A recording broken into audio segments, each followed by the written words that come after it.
Chamber of Commerce, Moody's, study from Rhode Island Public Expenditure Council. And just, just to let you know, there are people that run those organizations, and guess what? They're from Rhode Island. They've been involved in politics.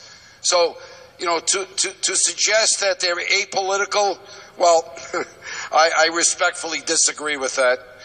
Just look at the lineup of some of the people there. Not that they're bad people. I'm not trying to suggest that. And it seemed in the correspondence that I received that they were pressuring the legislature to act hastily, uninformed, rather than provide the public ample time to study a cost-benefit analysis of paying or not paying. Well, this is at least what was going on in my mind.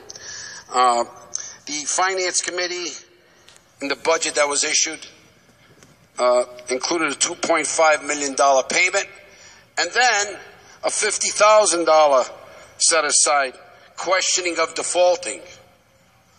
Well, is that kind of irrelevant? Why do we need the $50,000 if we're paying the $2.5 million? I think we know where we're going to go with that.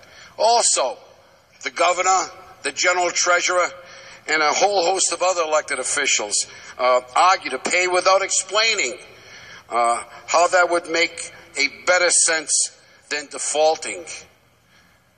This is about knowing the facts, all the facts, but you need the proper vetting.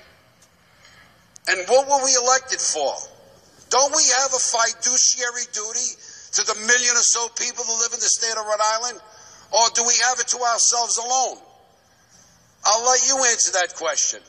As you went door to door and you heard about this and other potential defalcation of monies, that's why you got elected, because you were honest people. And there's no doubt in my mind about that. More money poured out would make investors in 38 studio scheme and the insurance companies that back them, these events, but leaves less to support Rhode Island's neediest people. We've been talking about the homeless. We've been talking about people with developmental disabilities.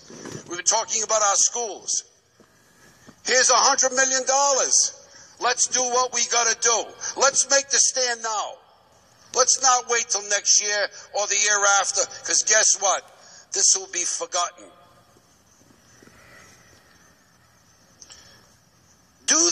Here's the question for me. Do the taxpayers deserve to be hit with a terrible investment decision made not by us, but unelected individuals who sat on a board when taxpayers had no say? It's madness. Isn't it madness? You're starstruck by a bloody sock to invest in a game. Think about that. That's right, McNamara. I'm not a Red Sox fan. You got it. Sorry, Mr. Speaker. It's widely speculative and had a probability of failure, and that's what we got. But it also underscores another thing. Rhode Island governance. Backroom decisions. No attempt has really been made to lay out the facts on this. All the facts, not some of the facts. We deserve to have them, as do the taxpayers. A handful of people had the details. Guess what? They're not passing them on to the taxpayers and to us. 30 seconds. Mr. Speaker, I think that's important and imperative, because I have so much here that I can go on all day. Look, this transaction was just simply pure and simple. And my grandmother, as you may or may not know this, let me close by saying this, because this is most important. We were very poor. We lost our parents very young. And one of the major staples we had was eggs. Frittata. McNamara. And we would ask, Grandma, in Italian, of course, what was going to be in there?